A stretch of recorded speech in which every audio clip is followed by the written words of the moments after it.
భట్టి విక్రమార్క గారి సుదీర్ఘ ఉపన్యాసం గంటన్నర ఉపన్యాసం తర్వాత మాకు అర్థమైంది ఏంటి అంటే 6 గ్యారెంటీలు గోవిందా గోవిందా అని అర్థమైంది. 100 రోజుల్లో 6 గ్యారెంటీలు అనే మాట ఇవాళ పాతర వేసినారు అనే మాట స్పష్టంగా అర్థమైంది. మహిళలు 2500 రూపాయలు 100 రోజుల్లో ఇస్తామని చెప్పి ఏ హామీ ఇచ్చైతే మహిళల ఓట్లు వేయించుకొని గెలిచినారో వారందరూ కూడా ఇవాళ పూర్తి స్థాయిలో హతాశులైపోయిన పరిస్థితి. కేసీఆర్ గారి ప్రభుత్వంలో నేతన్నలకు పెద్దపీట వేస్తూ చేనేతకు మేం పెట్టిన బడ్జెట్ 1200 కోట్ల రూపాయలు, కానీ ఈరోజు 370 కోట్లకే పరిమితమైపోయిన పరిస్థితి కనబడతా ఉన్నది. ఇంకా దుర్మార్గం ఏంది అంటే ఆటో డ్రైవర్లు 100 మందికి పైగా ఆత్మహత్యలు చేసుకుంటే వారికి చెప్పిన ఆటో డ్రైవర్ల సంక్షేమ బోర్డు అతి లేదు గతి లేదు.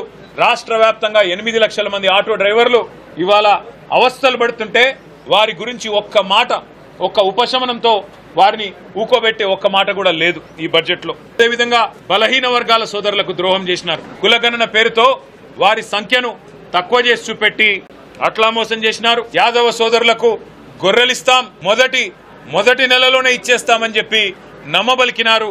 కనీసం యాదవ సోదరుల ప్రస్తావన, గొల్లా కుర్మా సోదరుల ప్రస్తావన గాని ఆ పథకం ఊసు గాని ఈరోజు బడ్జెట్ లో లేదు. గౌడన్నలకు చెప్పినారు మీకు 15% కాదు వైన్ షాపుల్లో రిజర్వేషన్ 25% అన్నారు.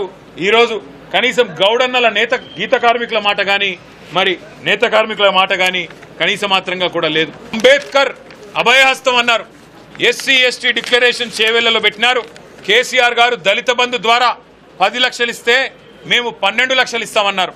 మరి ఈరోజు రాష్ట్రంలోని దళితులకు వెన్నుపోటు పొడుస్తూ గతంలో దళిత బంధు ద్వారా ఇచ్చిన నిధులను ఆపేయడమే కాకుండా ఈరోజు అంబేద్కర్ అభయహస్తం గురించి కనీసం మాట మాత్రంగా కూడా ప్రస్తావించకుండా రాష్ట్రంలోని దళిత సోదరులను గిరిజన సోదరులను మోసం చేసినారు. రాహుల్ గాంధీ గారు స్వయంగా వచ్చి అశోక్ నగర్ లో ఛాయ్ తాగుకుంటూ ఫోటోలకు పోజులు ఇచ్చుకుంటూ మొదటి సంవత్సరంలోనే 2 లక్షల ఉద్యోగాలు ఇస్తా అని నరికిండు. మరి ఎక్కడ పోయినాయి 2 లక్షల ఉద్యోగాలంటే ఇవాళ కనీసంగా నిరుద్యోగుల గురించి ఒక్క మాట కూడా చెప్పే పరిస్థితి లేదు. కేసీఆర్ ప్రభుత్వం ఇచ్చిన ఉద్యోగాలకు వీళ్ళు కాగితాలు ఇచ్చుకుంటా మేమిచ్చినామని చెబితే మందికి పుట్టిన బిడ్డలు మా బిడ్డలు అని చెప్పుకుంటే రాష్ట్ర ప్రభుత్వం ఇవాళ చెప్తున్న అబద్ధాలు చూసి రాష్ట్రంలోని నిరుద్యోగులు నవ్వుతున్నారు. రాష్ట్ర వ్యాప్తంగా పిల్లలు నవ్వుతా ఉన్నారు. 2 లక్షల ఉద్యోగాలు ఏదైతే రాహుల్ గాంధీ చెప్పిండో నేను డిమాండ్ చేస్తున్నా. దమ్ముంటే రాహుల్ గాంధీ అశోక్ నగర్ కు 2 లక్షల ఉద్యోగాలు ఏమైనాయి, మొదటి సంవత్సరంలో చెప్పిన మాటలు ఏమైనాయి చెప్పాలని చెప్పి మేము డిమాండ్ చేస్తా ఉన్నాం. విద్యా భరోసా కార్డు అన్నారు, 5 లక్షలు అన్నారు. అది కూడా ఇప్పటి వరకు కనీసం ప్రస్తావన లేదు. ఉన్న గురుకులాలనే నడపలేని అసమర్థులు ఇవాళ కొత్త స్కూల్ ఏదో కడతామని చెప్పి బిల్డప్ ఇస్తా ఉన్నారు. తెలంగాణ ఆర్థిక వ్యవస్థను ఇవాళ చిన్నాభిన్నం చేసింది, పేక మేడలాగా కుప్పగూలుస్తున్నది కాంగ్రెస్ పార్టీ, కాంగ్రెస్ ప్రభుత్వం. మళ్ళీ ఈరోజు బడ్జెట్ ద్వారా అది స్పష్టంగా కనబడతా ఉన్నది. నమ్మి ఓట్లేసిన పాపానికి 4 కోట్ల మందిని ముంచిన బడ్జెట్ ఇది.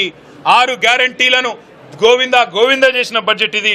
ప్రజల ప్రగతి రథ చక్రానికి పంక్చర్ చేసిన కాంగ్రెస్ ప్రభుత్వం ఇది.